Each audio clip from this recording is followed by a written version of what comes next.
Bismillahirrahmanirrahim.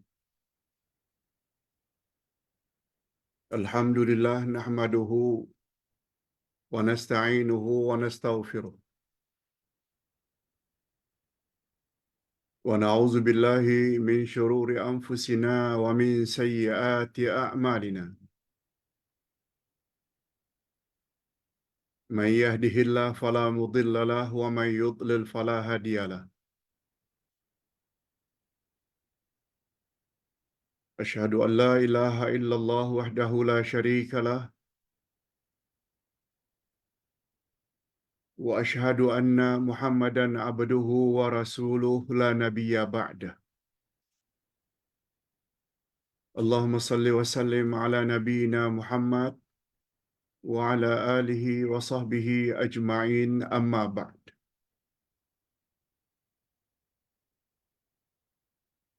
Hadirin dan hadirat serta para pemirsa yang saya hormati, khasnya jamaah dari TM,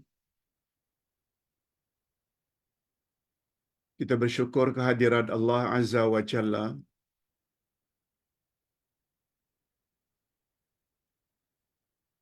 berkat taufiknya kita dapat meneruskan lagi majlis ilmu kita pada waktu zuhur ini buat pertama kali untuk TM di bawah tajuk Nama Allah Al-Awwal. Nama Allah Al-Awwal, yaitu yang paling awal.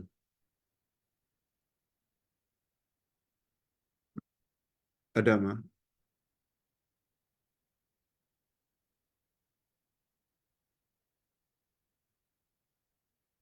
Sebagaimana yang telah kita sebutkan di dalam kuliah duha pagi tadi,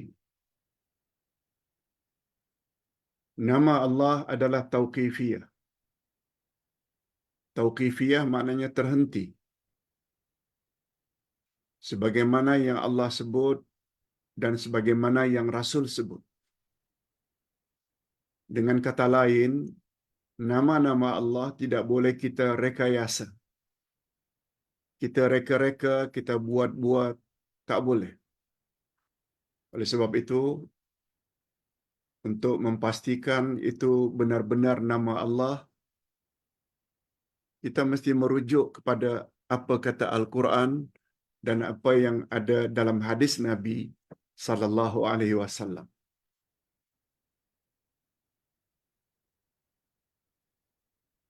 Nah, dalam hal ini nama Allah Al-Awwal ini tertera banyak kali dalam Al-Quran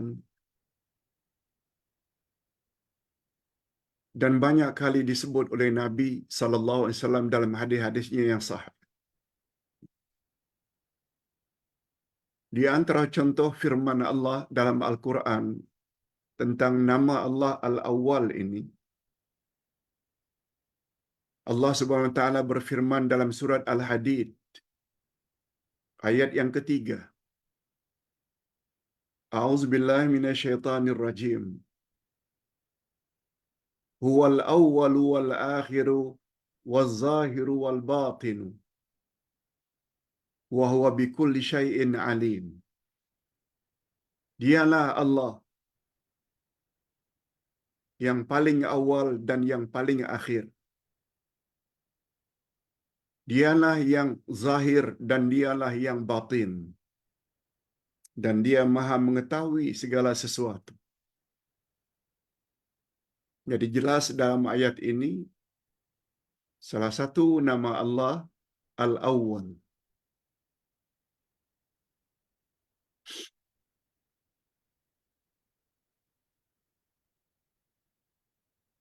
Begitu juga di dalam doa Nabi sallallahu alaihi wasallam ketika memanggil Allah, ketika berdoa, Allah bertawassul, Rasul bertawassul dengan menyebut nama Allah Al-Awwal. Allahumma, ya Allah, ya Tuhan kami. Antal awwalu.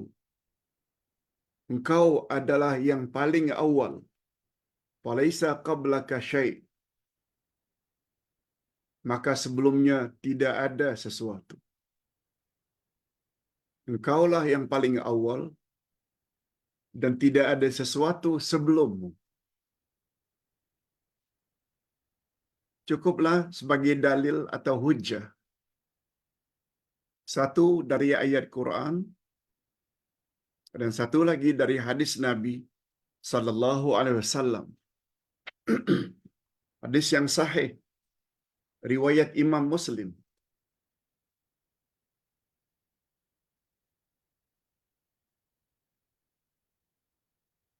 Nah, sekarang kita berpindah kepada makna.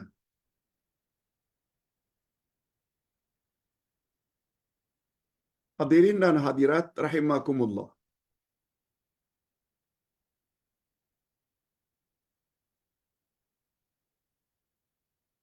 Fadilat al-asma'ul husna mempelajarinya sangat besar.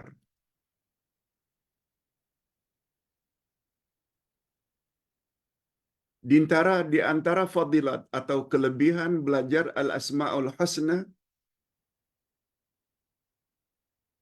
dia menjadi penyebab untuk kita masuk syurga.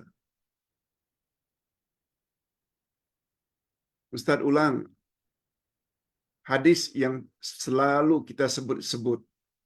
Hadis sahih riwayat Imam Bukhari dan Imam Muslim.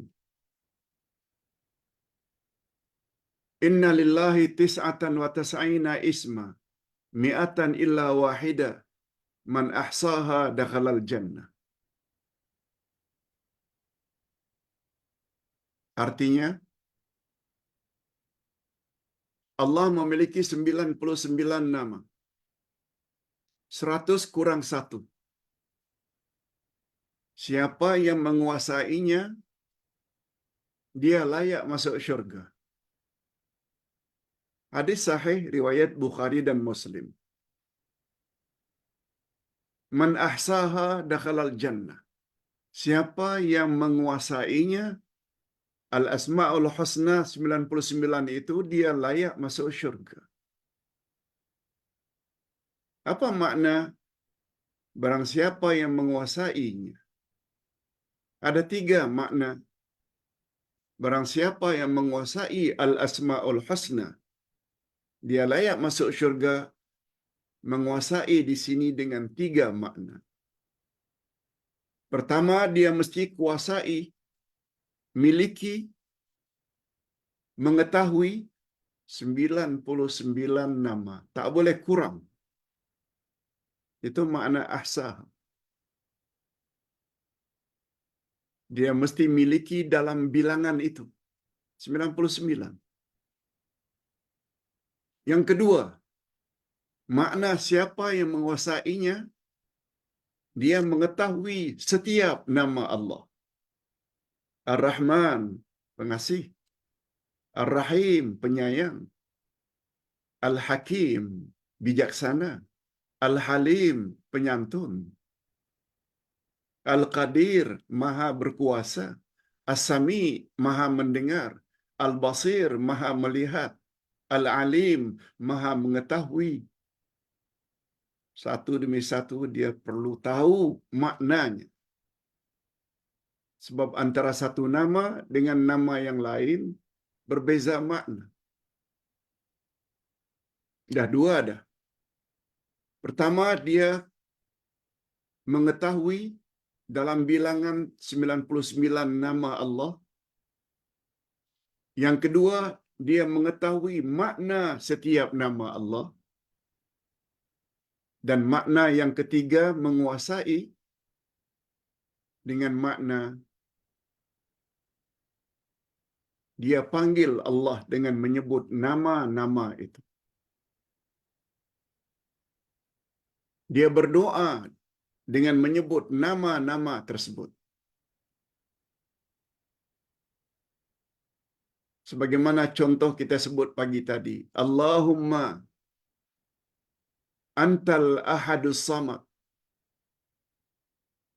Engkaulah yang maha awal. Engkaulah tempat meminta. Kita panggil. Sebagaimana doa tadi. Allahumma Antal awwalu wal akhiru wal zahiru wal batinu. Itu maknanya kita panggil.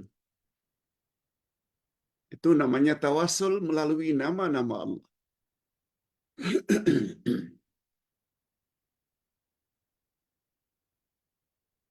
Sebab Allah berfirman pada ayat 180 dari surat Al-A'raf. A'udzubillahi minasyaitonir rajim. Walillahil asma'ul husna fad'uuhu biha. Allah memiliki al-asma'ul husna, nama-nama yang terbaik. Fad'uuhu biha. Maka sebutlah, panggillah Allah dengan menyebut nama-namanya itu. Itu makna barang siapa yang menguasai. Jadi masuk syurga ini ada kaitannya dengan penguasaan kita terhadap al-asma'ul husna. Penguasaan dengan makna tadi. Itu sebabnya setelah kita belajar nama Allah, kita mesti tahu apa makna nama tersebut. Nah, dalam hal ini, apa makna al-awwal? Kalau pagi tadi dalam kuliah subuh, kita telah bahas makna as-samad. Sekarang apa makna al-awwal?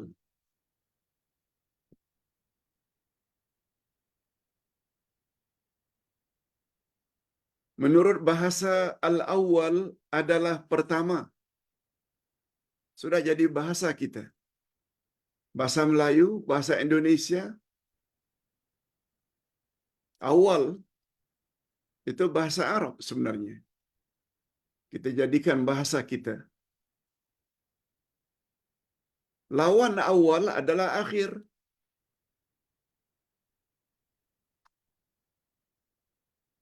Seperti umpamanya, ini awal. Kalau kita ingin pergi, lalu sampai ke destinasi, itu akhir. Ada awal, ada akhir. Lawan awal adalah akhir.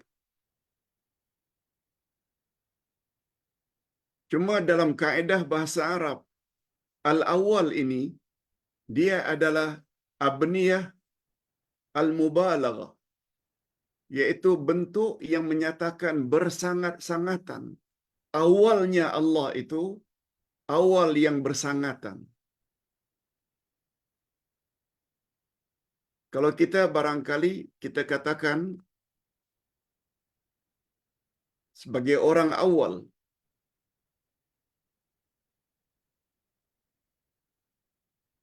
tapi sebenarnya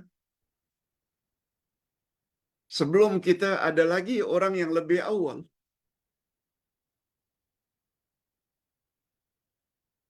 Ustaz contoh, Ustaz sebagai anak yang pertama, sebagai contoh.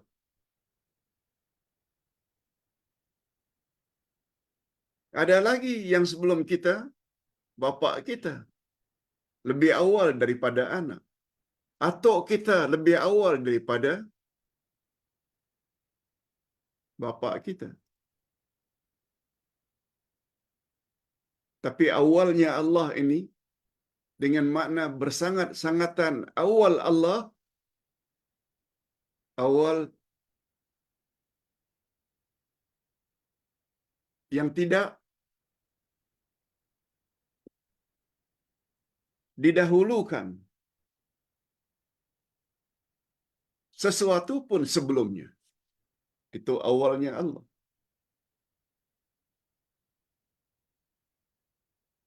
Itu sebabnya sebagaimana pelajaran kita pagi tadi, lam yalid wa lam yulad. Allah tidak beranak dan tidak diperanakkan. Maknanya Allah itu tidak ada ibu, tidak ada bapa.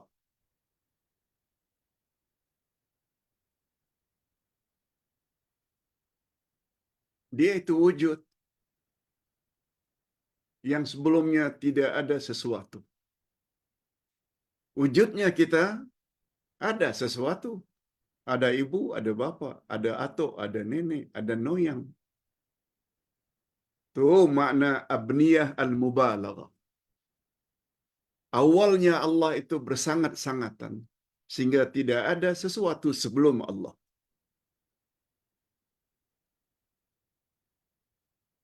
Nah, kita teruskan dengan penggunaan nama Allah Al-Awwal.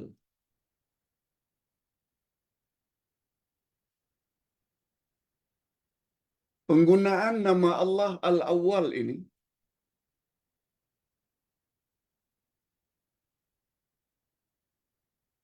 dapat dilihat dari beberapa sudut.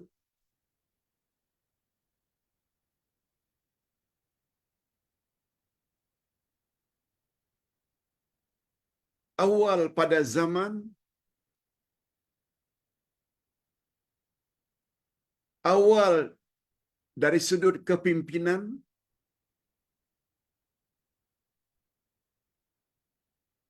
awal dari sudut keadaan,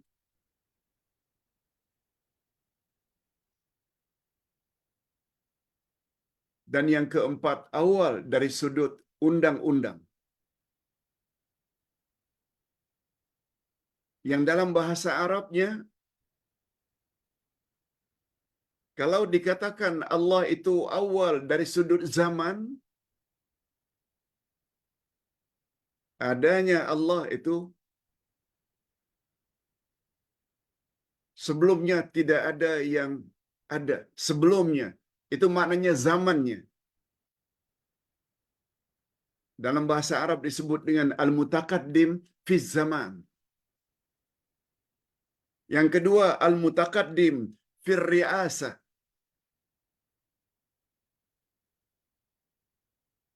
Maknanya Allah itu dari sudut kepimpinan. Kepimpinan yang tertinggi. Tidak ada kepimpinan yang lebih tinggi daripada kepimpinan Allah. Hatta ibu bapa.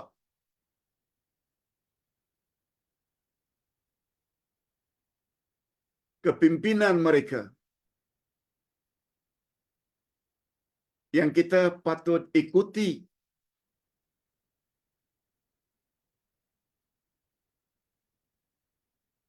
Kepimpinan Allah lebih tinggi daripada kepimpinan ibu bapa. Pemimpin negara. Kita ada pemimpin. Namun kepimpinan negara bukan paling tinggi. Ustaz buat contoh.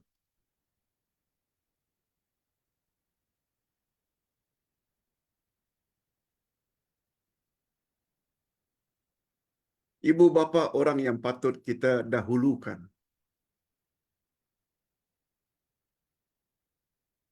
Antara kehendak kawan-kawan dengan kehendak ibu bapa, kita mesti dahulukan kehendak bapa.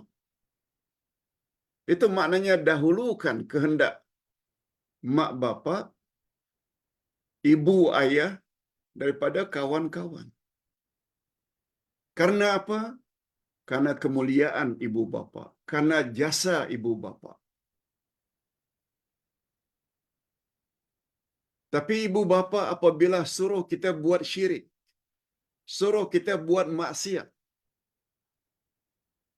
sedangkan syirik maksiat itu Allah yang larang, siapa yang kita patut dahulukan?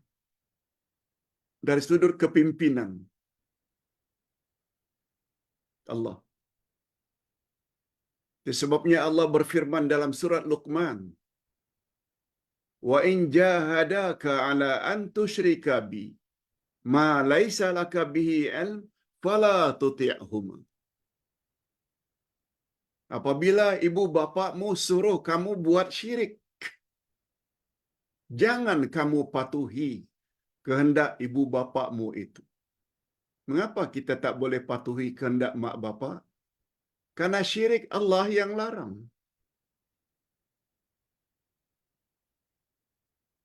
Mungkin jemaah semakin jelas. Demikian juga pemimpin.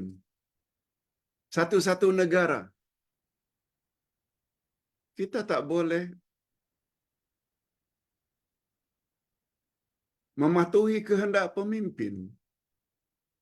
Andai kata pemimpin itu menyuruh kita berbuat sesuatu yang dilarang oleh Allah. Betul, kita disuruh supaya patuh Allah, patuh Rasul, dan patuh ulil amri. Ulil amri ini biasanya diartikan dengan pemimpin. Sama ada pemimpin keduniaan, umara, atau pemimpin keagamaan, ulama. Itu ulil amri.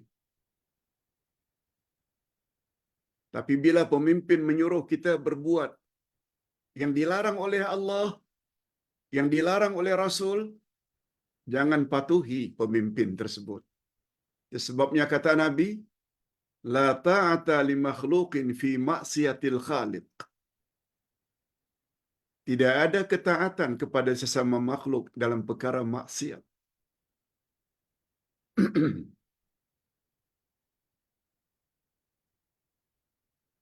Termasuk suami. Isteri wajib patuhi suami. Tapi bila kita ingin tutup aurat sebagaimana yang Allah kehendaki, suami larang, tidak boleh patuhi kehendak suami.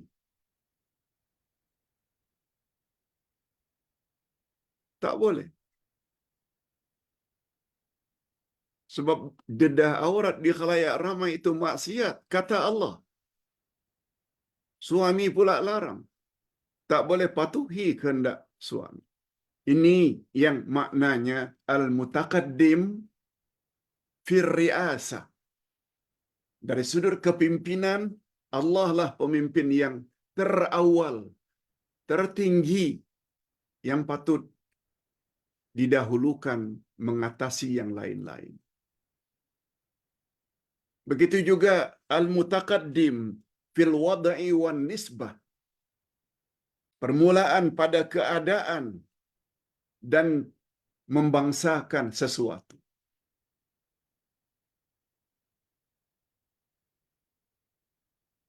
Allah Subhanahu wa taala mesti kita dahulukan dalam semua keadaan.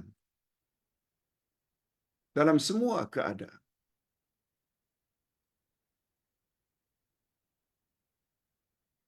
Dan yang keempat, al-mutaqaddim bin nizam. Ini lebih-lebih lagi.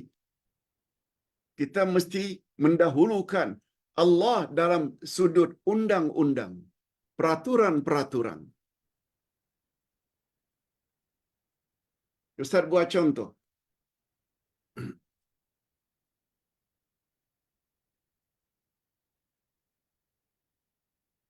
Allah yang tetapkan.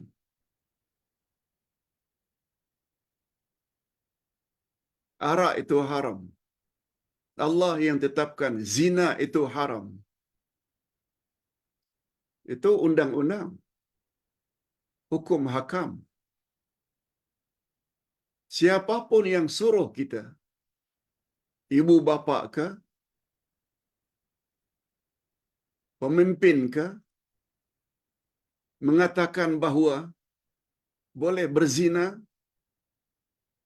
boleh buat lokalisasi pelacuran, bagaimana kita dengar baru-baru ini.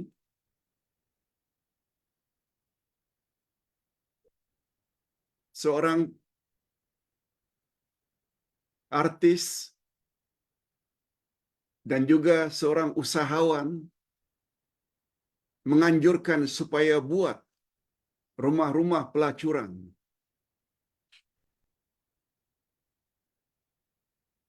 Supaya dapat dimanfaatkan oleh pekerja-pekerja lelaki yang berasal dari negara asing yang sekarang sudah mencecah 3 juta. Sedangkan isteri-isteri mereka tinggal di negara masing-masing, Myanmar, Bangladesh, dan lain-lain, supaya mereka dapat memuaskan nafsu mereka dengan pelacur-pelacur tersebut supaya selamat gadis-gadis kita atau wanita-wanita kita daripada dirogol. Ini satu pandangan yang sangat menjijikkan. Inilah cara berfikir setengah-setengah orang yang tak faham agama. Alhamdulillah, itu semua belum lagi terjadi. Baru sekedar cadangan. Semua kita tahu. Sebab dia sudah beredar di media massa. Di medsos. Tak perlu Ustaz sebut siapa nama artis tersebut. Al-mutaqaddim fin nizam. Nizam, undang-undang, peraturan milik Allah lah, yang datang dari Allah lah, yang mesti kita dahulukan dari segala-galanya. Ini bila kita ingin bercakap tentang makna al-awwal. Al-awwal pada zaman, al-awwal dari sudut kepimpinan, al-awwal dari sudut keadaan, al-awwal dari sudut undang-undang. Hadirin dan hadirat rahimakumullah.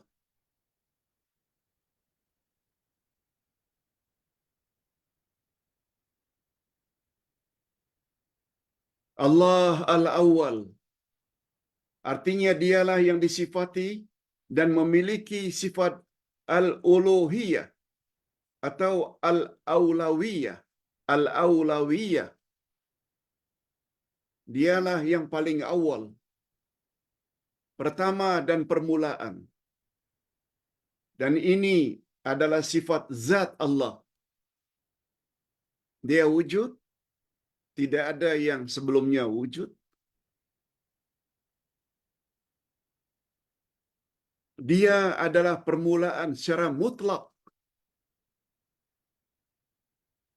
Tidak ada yang menyerupai dan bersamaan dengannya. Tak ada. Itu sebabnya Allah menafikan dalam surat Al-Ikhlas, walam yakul lahu kufuwan ahad. Dia tak serupa dengan satu apapun juga. Mutlak. Nah,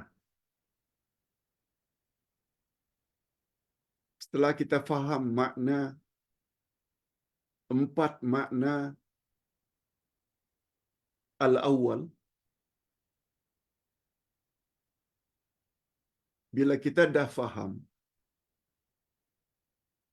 apa kesan kefahaman tersebut pada diri kita? Ini yang mustahak. Jangan sampai kita belajar dengar, sekedar dengar. Masuk telinga kanan, keluar telinga kiri. Tidak ada kesan pada diri kita terhadap ilmu yang kita timba. Itu sebabnya setiap nama Allah pasti Ustaz akhiri dengan kesan positif pada diri orang yang tahu tentang nama Allah tersebut. Ustaz buat contoh mudahlah.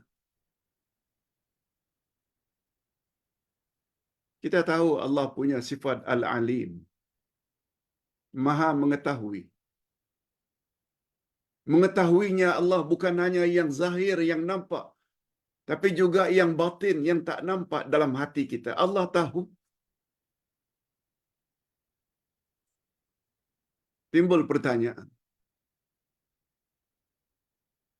Kalau kita sudah mengetahui pengetahuan Allah sedemikian rupa, tidak sebagaimana pengetahuan milik manusia, walaupun dia alim bagaimana.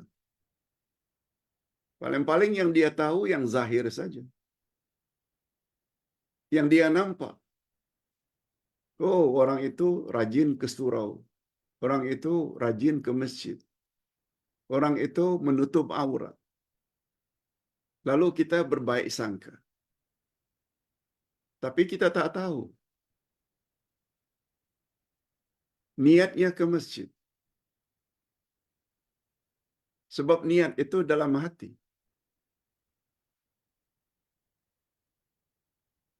Kita juga tidak tahu bila orang tersebut berada di belakang kita. Yang kita nampak itu elok,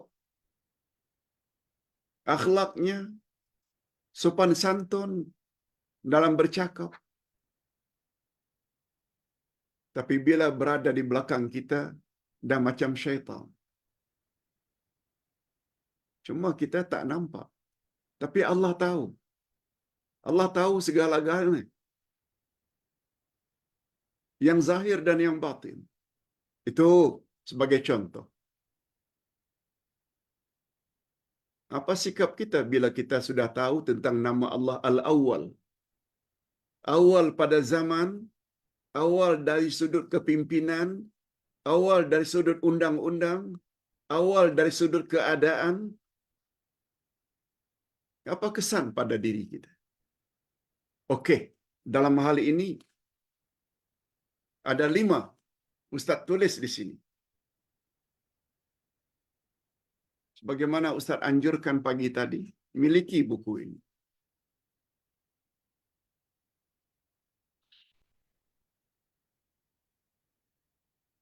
Apa dia 5 itu, Pak Ustaz?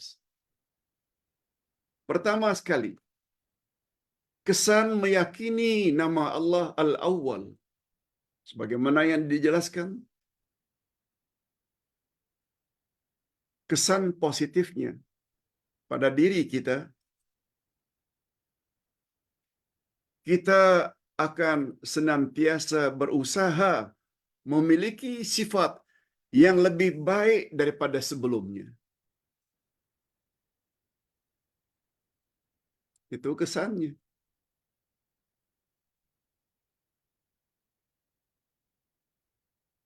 Barangkali sebelum ini kita tidak baik. Tapi dengan memahami makna nama Allah Al-Awwal,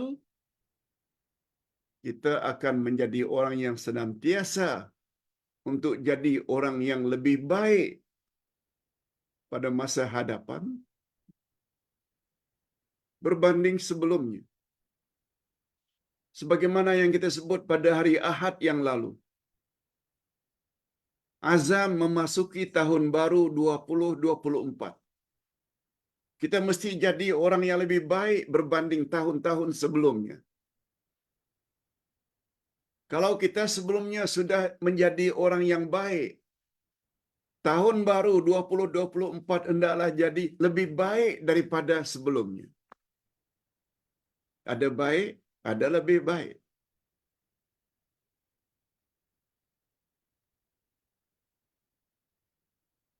Ada good, ada better, dan ada best.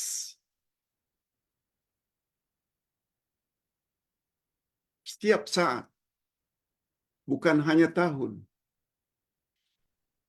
Kalau boleh hari ini, kita jadi orang yang lebih baik daripada semalam. Dan esok, hendaklah jadi orang yang lebih baik daripada hari ini. Lusa, jadi orang yang lebih baik daripada semalam. Maaf, daripada besok. Itu maksudnya. Kesan memahami nama Allah Al-Awwal akan memberi kesan pada diri kita untuk senantiasa berusaha jadi orang yang lebih baik.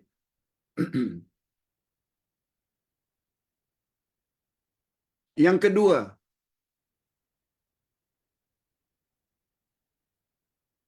dengan mengetahui makna Allah lah yang paling awal dari 4 sudut tadi, membuat kita yakin bahwa kesempurnaan hanya milik Allah dan kembali kepada Allah.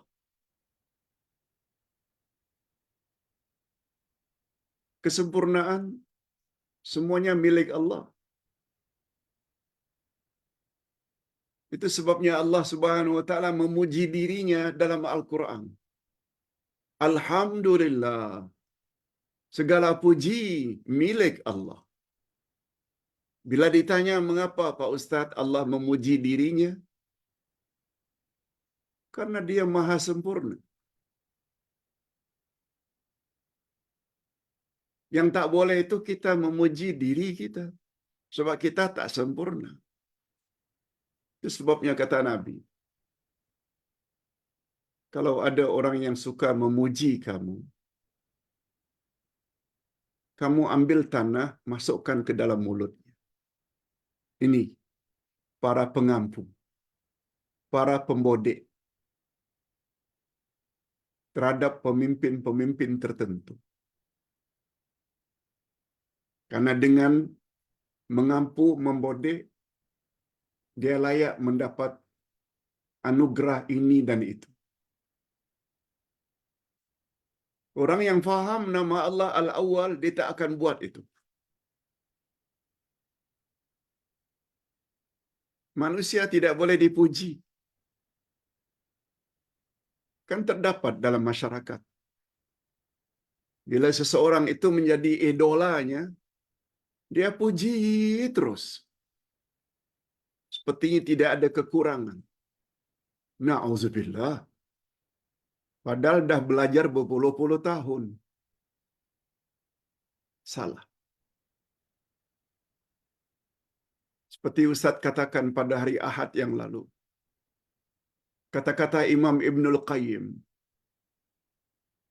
kepada gurunya, sifunya, Imam Ibnu Taimiyah. Dia sangat sayang pada gurunya Ibnu Taimiyah sebagai murabbi.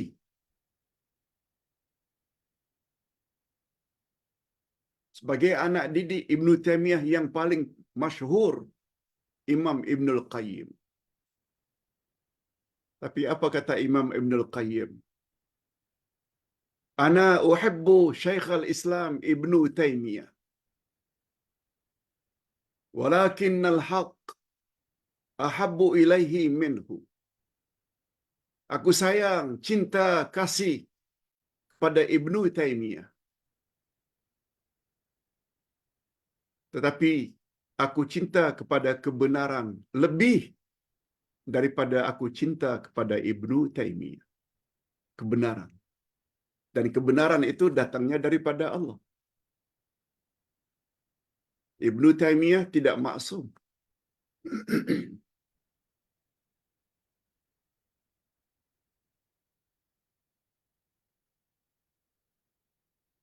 Itu sebabnya Uday berpesan, kalau jadikan Uday sebagai murabbi, jangan ambil semua. Sebab Uday tidak sempurna. Tapi bila Uday ada bawa ayat Quran, hadis Nabi, ayat Quran, hadis Nabi, ikutlah. Sebab di situ letaknya kebenaran. Tapi bila pandangan Uday tidak diikuti dengan dalil-dalil Quran dan Sunnah, tolak. Sebagaimana jawaban Ustaz terhadap pertanyaan tadi. Seseorang Ustaz menyuruh baca selawat tertentu. Bila bacaan selawat itu dibaca sebanyak 70 kali pada waktu sahur, dia pasti akan dapat berjumpa Nabi Muhammad sallallahu alaihi wasallam di akhirat nanti tanpa membawa dalil Quran dan dalil sunnah Nabi. Bagi pandangan Ustaz, abaikan pandangan itu. Sebab seseorang yang bercakap tentang perkara ghaib tanpa membawa dalil Quran dan sunnah sangat berbahaya. Quran agama, Islam agama dalil. Bukan agama suka-suka hati. Islam agama milik Allah yang dibawa oleh Rasulullah. Jika ingin terhindar dari kesesatan, berpegang teguhlah dengan apa kata Allah dan apa kata Rasul. Kata-kata ulama juga boleh, tapi dengan syarat. Bila ada dalil dan buktinya. Allahu Akbar. Jadi kesempurnaan hanya milik Allah. Oleh sebab itu sangat tepat apabila kita utamakan kalamullah dan kalamur Rasul dari segala-galanya. Betul tak di dalam masyarakat banyak orang yang terlalu fanatik dan ta'assub tuan guru. Dibawa ayat Al-Quran ditolak. Dibawa hadis Nabi yang sahih ditolak. Apa maknanya?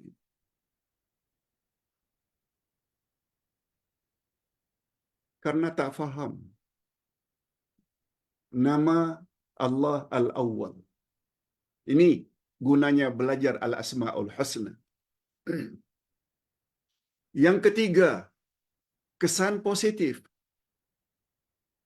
Bila sudah memahami makna nama Allah Al-Awwal,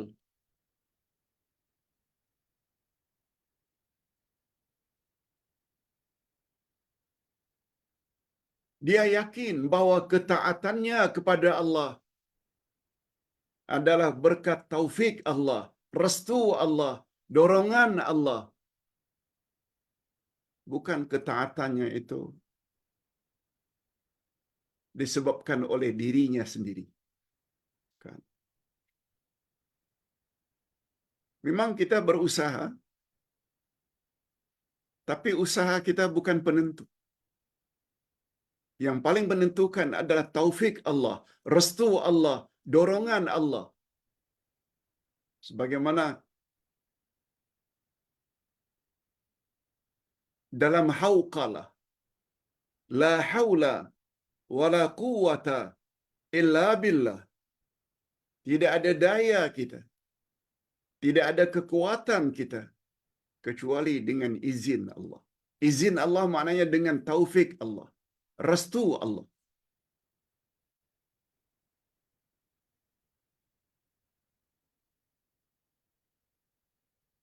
Itu sebabnya para jemaah yang ikut dalam majlis ilmu, Alizadin, Faridah Abdul Rahman, Adwiyah Long, memang ada azam tadi kuliah duha untuk hadir. Lalu sekarang hadir lagi. Jangan anggap ini usaha kita semata. Nah, dia ada kaitannya dengan izin Allah. Berapa banyak yang punya hasrat ingin hadir kuliah zuhur, tapi atas sebab-sebab tertentu dapat telefon dari kampung, ayah sakit umpamanya. Lalu sekarang dalam perjalanan ke kampung. Itu maknanya dia tidak dapat taufik Allah untuk melaksanakan apa yang dia inginkan tadi pagi.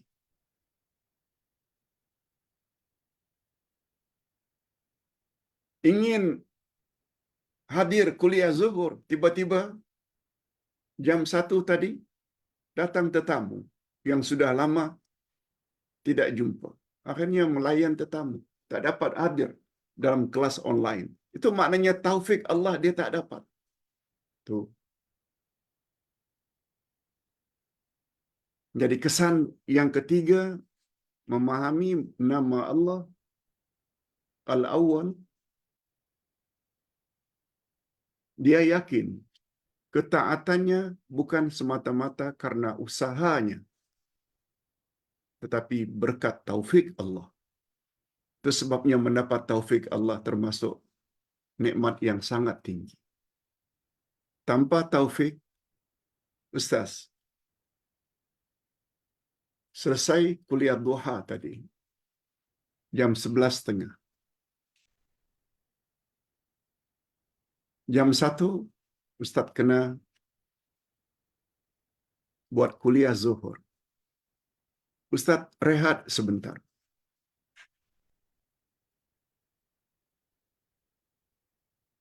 Alhamdulillah, setelah lebih kurang 1 jam istirahat, terbangun jam 12.30. Terbangun itu adalah berkat taufik Allah. Kalau tidak karena taufik Allah, memang keinginan hati malah pasang jam lagi untuk bangun jam 12.30. Ada kemungkinan alam tak dengar. Ada kemungkinan Allah tidurkan sampai jam 2 sehingga tak dapat. Itu semuanya ada kaitan dengan taufik Allah, restu Allah, izin Allah. Nah, kesan yang keempat. Kesan yang keempat bila kita faham nama Allah Al-Awwal, dia akan berusaha agar menjadi orang pertama dalam berbuat baik.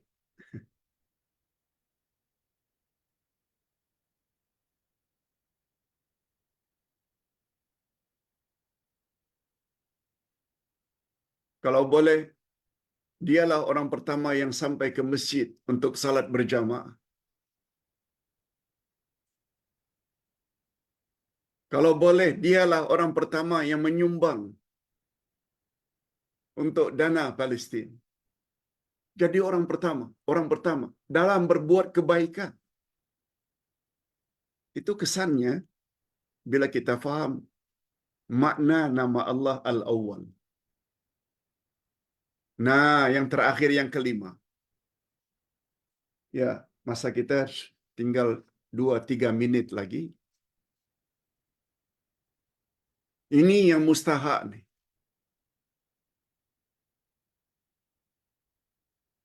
Kesan positif yang kelima ni sangat mustahak. Yaitu dia yakin akan kelebihan Tuhannya, bahwa Allah lah sumber segala nikmat. Allah lah sumber segala nikmat.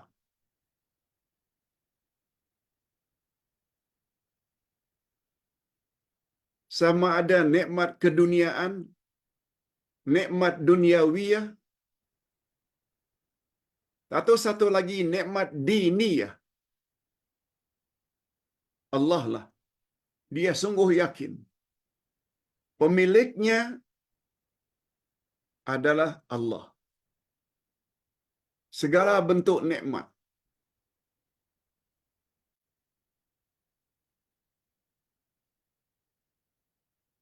Nikmat duniawiyah, kesehatan.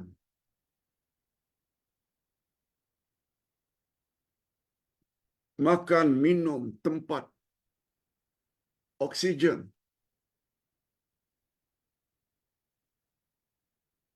Nikmat diniyah pula, hidayah, taufik.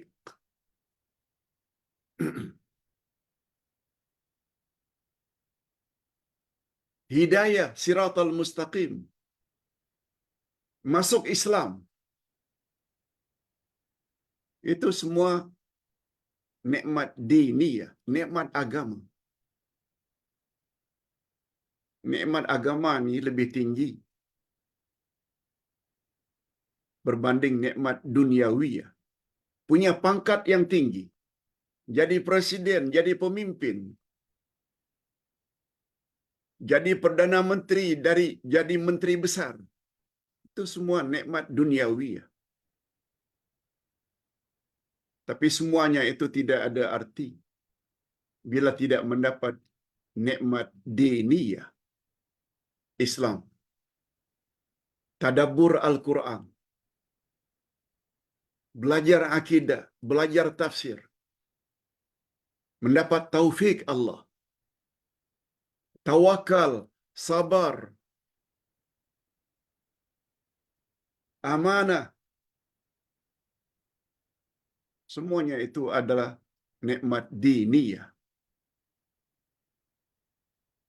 Kita memerlukan kepada kedua-duanya. Itu sebabnya kita berdoa, Rabbana atina fid dunya hasanah wa fil akhirati hasanah wa qina adzabannar. Hadirin dan hadirat, ini dulu yang dapat Ustaz sampaikan. Mudah-mudahan ada jugalah manfaatnya. Hari ini 2 kali kita belajar kuliah duha dengan nama Allah As-Samad, kuliah zuhur dengan nama Allah Al-Awwal. Mudah-mudahan kita menjadi orang yang lebih baik daripada sebelumnya. Kita akhiri dengan doa. Alhamdulillahirabbil alamin wassalatu wassalamu ala asyrafil anbiya'i wal mursalin wa ala alihi wa sahbihi ajma'in. Ya Allah, ya Tuhan kami, Engkau adalah Maha Awal dan Maha Akhir. Engkau Maha Zahir dan Maha Batin. Oleh sebab itu, ampunilah segala dosa-dosa kami, sebab Engkau Maha mengetahui segala-galanya. Tanpa keampunan daripadamu, ya Allah, kami tidak akan bahagia. Lebih-lebih lagi di alam barzakh dan di alam akhirat. Oleh sebab itu kami mohon, ya Allah, berilah kami taufik-Mu, restu dengan memiliki ilmu yang bermanfaat. Rabbana zidna ilman nafi'a wa rizqan tayyiba wa amalan mutaqabbala. Ya Allah, anugerahkanlah kepada kami ilmu yang bermanfaat. Antara lain ilmu al-asma'ul husna, ilmu tadabbur Al-Quran, ilmu akidah, ilmu fiqh. Berilah kami rezeki yang baik, halal, lagi diberkati, dan terimalah segala amal saleh kami. Wa sallallahu ala nabiyyina Muhammad wa ala alihi wa sahbihi ajma'in. Subhana rabbika rabbil izzati amma yasifun. Wa salamun alal mursalin walhamdulillahi rabbil alamin. Subhanakallahumma wa bihamdik asyhadu an la ilaha illa anta astaghfiruka wa atubu ilaik. Wassalamualaikum warahmatullahi wabarakatuh.